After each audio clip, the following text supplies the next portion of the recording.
to look at really resilience during the pandemic. If on a good day we can find any, a lot of days we might be struggling. And so although I have a clinical practice and I do see people, so I'm very close to the grassroots of what people are struggling with. And I also represent an organisation where we know a lot about this. The reality is that every single person here this evening has an experience. There is no one who isn't touched by this, sometimes painfully and dramatically, and sometimes less so compared to others. I think what you'll often hear people say is, well, I haven't got it so bad because I know people who have had a diagnosis of COVID, or I've got a staff member who's lost 5 family members from her country of origin. And that certainly is not my experience. And so I think it's also hard to talk about what we've been through because we can immediately think of people who are in worse situations. But I thought what we could do then is you don't need me to tell you what living through a pandemic and what family challenges have been, because you could all tell your own story and give this same presentation. But I think what I thought I would do is reflect some of the things that I'm seeing and to see how we can create a space tonight where we could share some of those stories in service of supporting you as you support others. Because I think those opportunities to stop and reflect are very rare.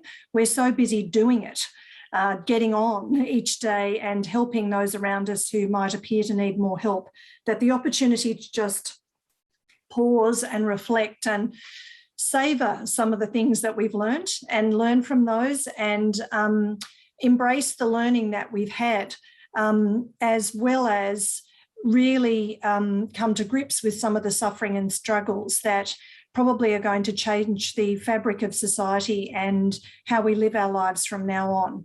So I think how we help others on that journey while we're still trying to help ourselves is really important. So I hope that this might just be a space of reflection and consideration as much as anything else. But we've seen all of these other things too, which is that we know that some people are at risk and are more unsafe. Children who need protective oversight can be more at risk. Domestic violence, there's more risks around those things.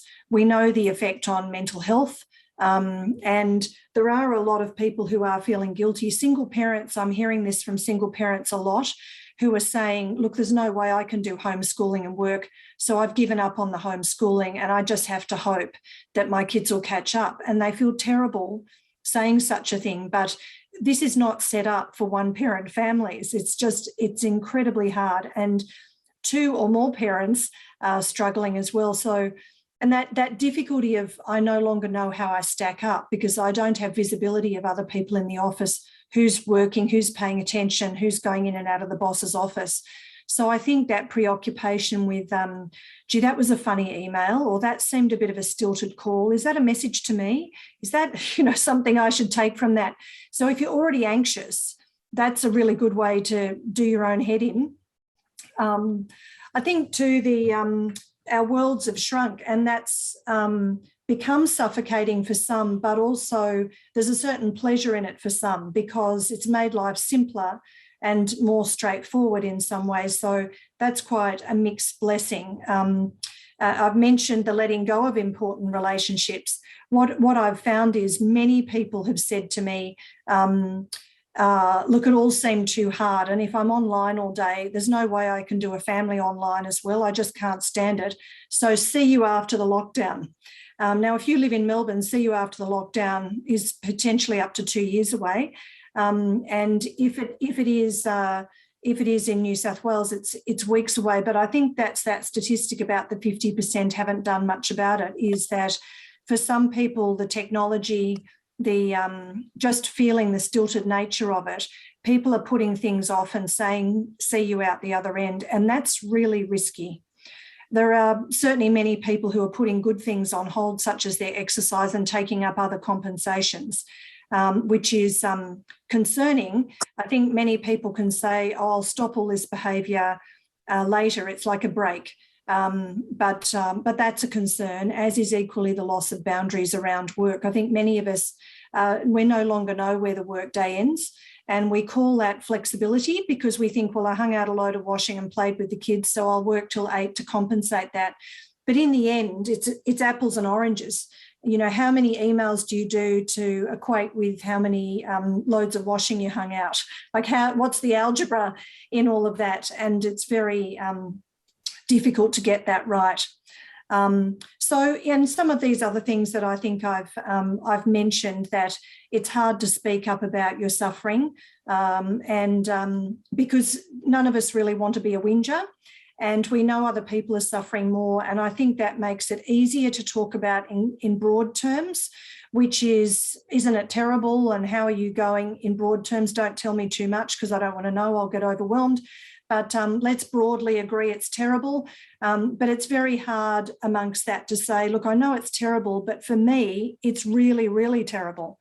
It's really hard to do that. And even in a professional context with clients who've paid to see me, I often find them speaking up all the reasons they shouldn't feel too bad when they've actually booked in and it's okay.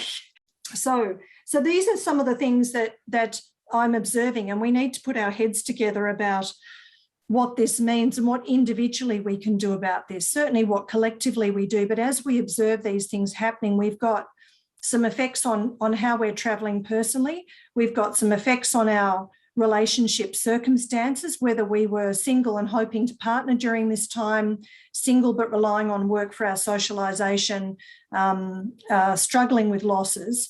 But it's also, I think, rattled our cages around our relationships with work and purpose. What is our purpose and how are we leading our lives? And how does the pandemic throw us back on resources, some people have said, you know what, I've got more resources than I ever realised, and I'm really proud of that. And other people are saying, I've realised that I'm actually resource bereft and I don't have nearly enough in my toolkit of skills to fall back on, and that's feeling pretty scary. Hi, John. I've been appointed the spokesperson for the group. Fantastic. I had the pleasure of being with Stephen, Peter, David and Donald, and probably the key themes that really came out from the whole group was sharings around lack of structure, routine, unofficial breaks, the main one probably being lack of face-to-face contact and the general connection with family. And I think with working from home, you know, people are trying to stay positive, but then we reflect on, you know, saying that people, what Elisabeth touched on as well, that there's people worse off than us, but yet, you know, we need to sometimes honour what we're feeling in the time. So, yeah, those were the main things around structure, you know, connection, socialisation, and but then also moving towards and choosing really good opportunities like cycling or doing exercise and stepping into that. So it was a really, really great outcome from the group. So it was really great sharings. Well, sometimes it can also offer leadership to others, because if you actually answer the question, how are you, in a bit more depth or a bit more authenticity, then it doesn't mean you have to sort of drop your bundle, but I think being able to just say, actually, I'm finding it really hard, to say it in rather than, oh, fine, thanks, we're all getting through it, you know, that kind of remark. But sometimes that gives permission for the other person to say something a bit realer and a bit deeper as well. So I think it is an offering. We sometimes think it might be a burden for others, but it could be an offering into the relationship as well. And do you think that there's going to be then a similar, experience of challenges as we start to open up and relax the restrictions? Well, look, I think we have to consider, you know, say that helicopter moment. For many of us, we're sort of thinking, well, what the hell? You know, this is not how Australia is. For people who've come from countries where there may be all sorts of flights overhead, whether it might be warplanes or bombers or helicopters, who've lived in generations where that could be the case. It's actually very, very frightening. And the country they thought they'd come to is not that country. So I think we are going to see some reawakened trauma. We are seeing that. And also heightened anxiety, because much as we may be locked indoors and rail against that, many of us have probably become a bit housebound and developed some social anxiety. And our tolerance for keeping up with the life that we used to lead, running from one thing to the next, being in traffic, all of those things that you just did without thinking, suddenly will be exhausting and overwhelming and excruciating. And, we'll feel all of these things like a raw nerve. And it's going to take quite a long while to reacclimatise ourselves. There's a comment from Andrew in the chat. Andrew, you're a teacher, and you've shared with us your experience about being able to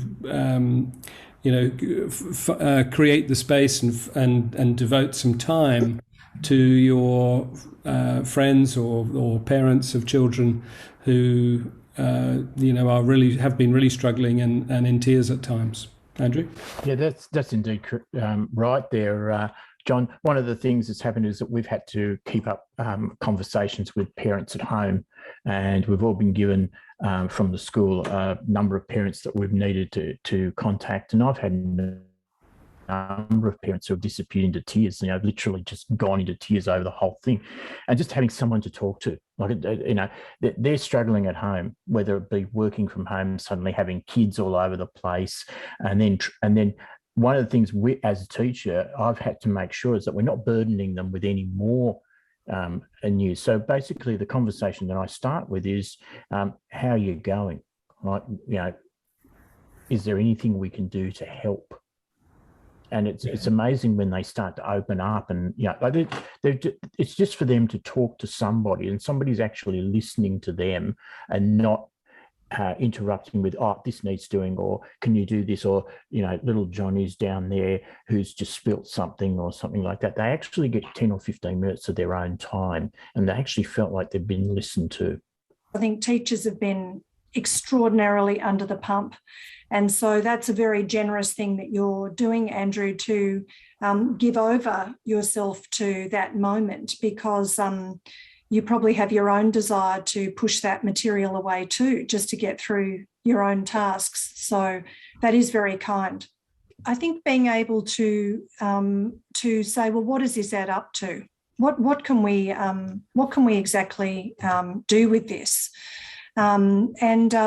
And there are some people who have surprised themselves, not only because they may not have assessed themselves as having the capacity for this, but their relationship network was better, more robust, and in fact had more resilience in it than they might have thought. In fact, in terms of couples, some couples who might have thought, gee, we have drifted a fair bit, or we don't have a lot left in common, have been thrown together and have been able to rediscover some things. So there is some good news. And I think as a community, we are pretty impressed with ourselves, which is good. That is, we should note that and remember that and have pride. I don't think we walk around feeling pride, this sort of unfamiliar thing, very much. And I think we have something to be proud of, and that community spirit is something to not let slip through our fingers. I mentioned before about people who have said, without relationships, like I can't visit my elderly parents. Once I would have thought that was a grind to drive there and see them, but now without being able to see them, that's a torment. I've spoken to many, many families who've got kids who've moved overseas. All of that was doable as long as they could visit each other at will. As soon as they were actually unable to visit each other, kids have decided to move home because they've thought, but I never intended to be cut off. I just intended to be away. So I think a lot of those things have made people say, well, what is it that really matters? And I think those really lovely discoveries that if we're going to do a Zoom dinner, let's include those people we haven't seen for years that live in New York, or let's, contact my old school friends. Let's get them into the mix. Things that you would have just thought, well, unless they live around the corner and I can see them at a restaurant, I just see them on my Christmas card list. I think people have reached out and checked in a way that's actually brought people in to our lives more. We certainly, as I said, have found time like that, travel time, and the opportunity to hang out with kids. I've had many parents say things like, each child takes a turn to think up a game, and each night we play a different board game. Well, who had a conversation about board games 2 years ago? I've had families get the old puzzles out, and suddenly it's amusing to discover these things where it would have been the daggy, boring thing that you'd never be able to get your kids into. I think that cleansing, I've got a Vinnie's around the corner from me that is stacked to the height of the front door almost daily. I think many of us have looked around and said, how indulgent that I have all this stuff, and if I have to stop and look at it, I realise it's excessive, it's unnecessary, I can't justify it, I don't like half of it. And I think that simplicity has been good. Of course, people have gone berserk on online shopping, but just as many people have said, I can't justify it, and have started to save. Certainly living the dreams about a different life, as I mentioned, the sea change and making it happen, I think has been very significant, and something to imagine, spending some time imagining the life that one might want to have with a bit of space, instead of, oh no, I've just got to keep doing what I'm doing because work demands it, I've got kids, I've got school, but in fact, there's these little spaces where you get to dream perhaps about other alternatives and possibilities. And we don't let ourselves dream very much. And if we do, we might just let it pass like a momentary thing, rather than that could be information that I should grab hold of and work through. So I think that is really important. And this whole discussion about what is it that really matters to me. I read in Harvard Business Review a lot of movement around executives, and often they're talking about corporates, but saying that people are leaving to find more purposeful jobs because they're willing to work hard, but they're not doing anything that matters. And I know myself, I'm in a very purpose-driven field, and I've had, I'm a very sort of excessively hard worker, and I'm finding that, being a CEO or a clinician at my desk, I'm losing my love of it. And I really love my work because it feels so pointless sitting on my own doing it. So I get it as someone who's driven by purpose. And so we've done all of these things. We have started to clean up. We've connected with people, as I've mentioned. There has been more play, I think. We've started to sort of consolidate for many people. There have been people who've gone into free fall, though, and said, actually, my life is not sustainable. And there's people who've lost a lot, such as jobs, family relationships during this time. And it's become a scary place as well. So it's not just about, again, a middle class appreciation of one's life because you've got plenty in the bank. I think some people are saying, I need to make some changes because what I'm doing is not sustainable. I think the other opportunities we have is to start conversations about the relationship we want with work, because the circumstances have proved wrong that productivity is not possible. There's in my own field, it might have been assumed that it's a safer workplace if you're doing trauma-focused work to be with your colleagues, because if you have a difficult interaction, you go back to your desk and you've got a colleague next to you. Well, I've had some people who work in our trauma-focused areas who've said to me, you know what, going and patting my dog and hanging out a load of washing or ringing a friend for a few minutes has been much better for me than even turning to a colleague. And in fact, I thought I would be lonely and worried, but it's gone well for me. So I think we've got to listen to people's experience and not make judgments about what's right or wrong, even though we're seeing, big fancy corporate CEOs saying, I've decided everyone's coming back. Often that's to do with ego or preference. It's not based on fact. Question: what are the hidden surprises and appreciative moments that you have experienced that were perhaps unexpected? What were your findings there, folks? What were your findings about hidden surprises or appreciative moments that were unexpected? Look, I took a few notes, John, so I'll just rattle through whatever I can read of my scratch. Thanks. So some of them were able to evaluate time a bit more carefully and spend time with those that we loved, and really have a more heightened sense of that relationship. We saw excitement and enjoyment and pleasure in little things, even if it was just going out to get a cup of coffee, although we questioned what was actually in the coffee, because the coffee seemed to sort of overtake a whole lot of other things. What else? All right. We've given, COVID was like, for one of our participants, COVID was like being made redundant. It allowed one to concentrate on oneself and one's health. And out of that, one of the points made was we may be living in a new jobs world. So some jobs that we thought were important are going, but new jobs may come into the world. One of the chaps said the phone calls to his mother have become more authentic. He calls his mum every day, but the conversation has become more authentic, more real, and obviously very valuable to both.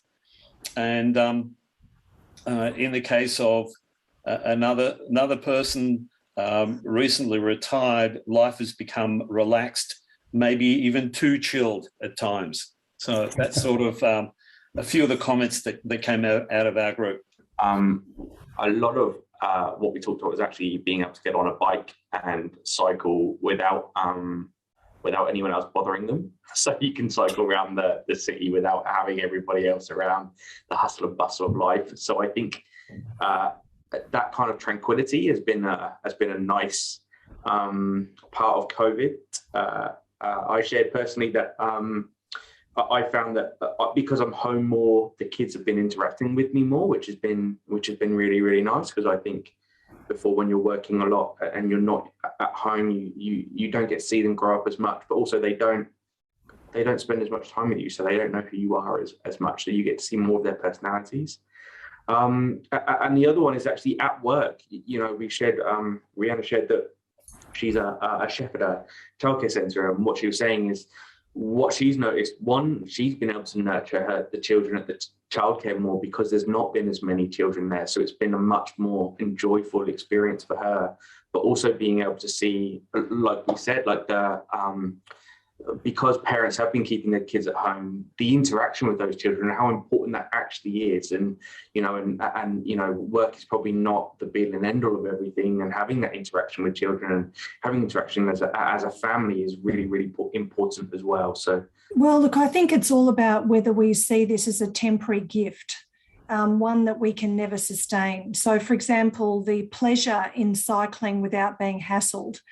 If you think, well, I only get this moment, it's been bestowed upon me, and after this, I have to give up my fantasy of that again, or when Rihanna's whole crowd comes back to childcare, well, then that's gone, is really to say, because I think when we start to feel like that, we tend to feel helpless and powerless, which is I get good things when they're given to me, or there's a random opportunity, rather than something that I can actually have for myself that I could create. So I think the challenge for us is to say, what have I enjoyed that I probably could find a way to hold on to a version of that? Rather than say, well, I had it and it's gone. Is there something of that I have realised it's important to me that I could drive? I could be the initiator, and from an empowered position, I could have it. So is there a way, for example, to cycle in peace? And is there a way to slow down and savour the interaction with individual children, even if there's 40 still waiting? Now, maybe you could immediately say no, but maybe there's something of that is in itself a challenge worth taking up. And so, that's what I'd like to just talk about in the last few minutes of some tips, because I think there is that real challenge around self-efficacy and autonomy that that we need to start to grab hold of. So this becomes the challenge of what are we going to do with our learning and our self-discovery. And in that few minutes in your breakout group, you wouldn't have nailed it all. I think I would really encourage you after this session to just, before you rush out of the room and explain where you've been for a couple of hours, that you just stop for a minute and say, well, what have I got in touch with? And you know, if I could have my own wish, what could I hold on to? And instead of leaving it as a wish, to say, what if I could make that wish in some version come true?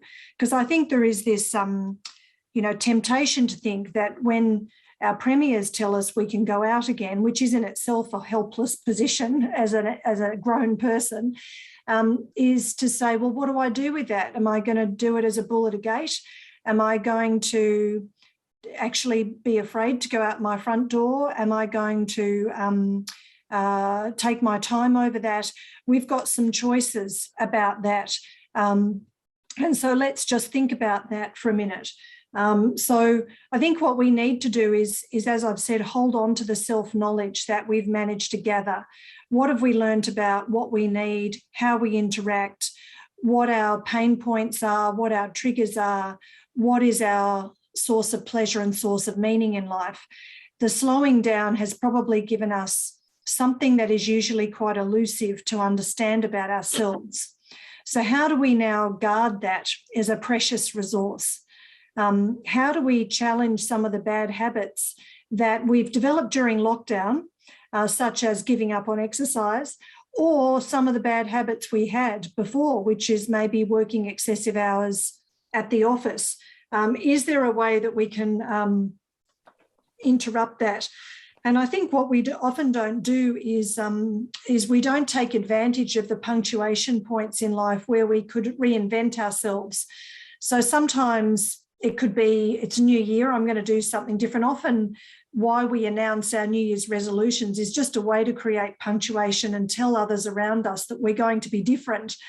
We don't always live up to that. But I think sometimes, you know, when you start a new relationship, start a new job, move house, move country, you have an opportunity to say, you know what, I've got a moment to be different. I think coming out of lockdown is one of those moments we could challenge as well, where we say, I could reintroduce myself and get away with some changes that could be really good for me. I think we need to start the conversations with our employers, if we are lucky enough to be employed, to say, you know, what have I learned and what would I like for myself? And not assume we're going to get everything we want, but start to say, I'd like to work with you as my employer to look at the opportunities of the future. And I want to share with you how I think I can do my job. Be a bit proactive about that, because I know as an employer myself, sometimes we're just trying to wade through the health department emails. We may not be the most creative people around, and people coming to us with ideas as opposed to demands is leaders really need that. I think recommitting to relationships is absolutely critical. So for the person who is ringing their mother and actually realising how important that contact is, it's not just a duty call, but it could be something else. I think is really important, because again, getting out of lockdown, you might say, well, I'm going to do breakfast, lunch and dinner with all my friends, haven't seen them. But instead to say, no, I'm going to spend the whole afternoon with one at a time. I'm going to really connect. So again, that's slowing down and savouring, but not just let go of people we've reconnected with, you know, dropping them as if they were for our pandemic entertainment, but perhaps forging different ways. It may be that you've been waiting for lockdown to end to actually make more dramatic changes, like you realise you can't live in the circumstances you're in right now. There's still a way to do that respectfully and carefully if we have clarified what matters. So my final tips are in summary these things which I have really said, which is to go slow, to not feel like you've got to get out and do everything that you've been missing at once, that being with your own thoughts and connecting with your own values and purpose and what matters to you is something to savour. You've learned some things about yourself that are precious and worth using to direct this next phase of your life. It's an opportunity that we don't usually have to reinvent ourselves, reconsider our lives, and what matters to us. If we don't take this opportunity, we may never get another until some other big punctuation like this thing called retirement, which often goes really badly for people because it's like a cliff you drop off. Whereas, we've got this opportunity to work something out. If you have been doing things that are a bit lackluster, like you haven't rung your friends for 6 months because you've been in lockdown, feel that you can come out with an explanation that's not defensive. Say, look, I didn't handle myself well. I haven't been in touch. I did go into my shell. I did drop the ball. Don't be defensive about it. Don't justify it either. Just say, yep, that wasn't great. It was probably the best I could come up with at the time, but I've missed you. And I want to work out how we can repair this so we can get back on track.